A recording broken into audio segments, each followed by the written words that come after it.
ಮಾಲ್ಯಾಂಬರಧರಂ ದಿವ್ಯಗಂಧಾನುಲೇಪನಂ ಸರ್ವಾಶ್ಚರ್ಯಮಯಂ ದೇವಂ ಅನಂತಂ ವಿಶ್ವತೋಮುಖಂ ದಿವಿ ಸೂರ್ಯಸಹಸ್ರಸ್ಯ ಭವೇದ್ಯುಗಪದುತ್ಥಿತಾ ಯದಿ ಭಾಸದೃಶೀ ಸಾ ಸ್ಯಾತ್ ಭಾಸಸ್ತಸ್ಯ ಮಹಾತ್ಮನಃ.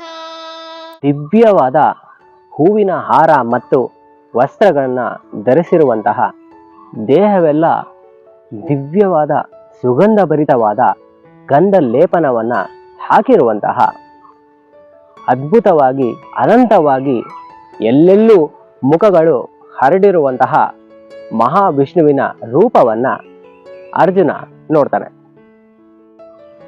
ಅರ್ಜುನನಿಗೆ ಈ ದೃಶ್ಯ ಹೇಗೆ ಕಾಣ್ತಾ ಇದೆ ಅಂದರೆ, ಒಂದೇ ಸತಿಗೆ ಆಕಾಶದಲ್ಲಿ 1000 ಸೂರ್ಯರು ಬಂದು ಪ್ರಕಾಶಮಾನವಾಗಿ ಬೆಳಗಿದ್ರೆ ಹೇಗೆ ಕಾಣುತ್ತೋ ಅದೇ ರೀತಿಯಲ್ಲಿ ಅದಕ್ಕೆ ಸರಿಯಾಗುವಂತಹ ದೃಶ್ಯವನ್ನ ಅವನು ನೋಡ್ತಾ ಇದ್ದಾನೆ ಅಂತ ಇಲ್ಲಿ ಹೇಳ್ತಾರೆ.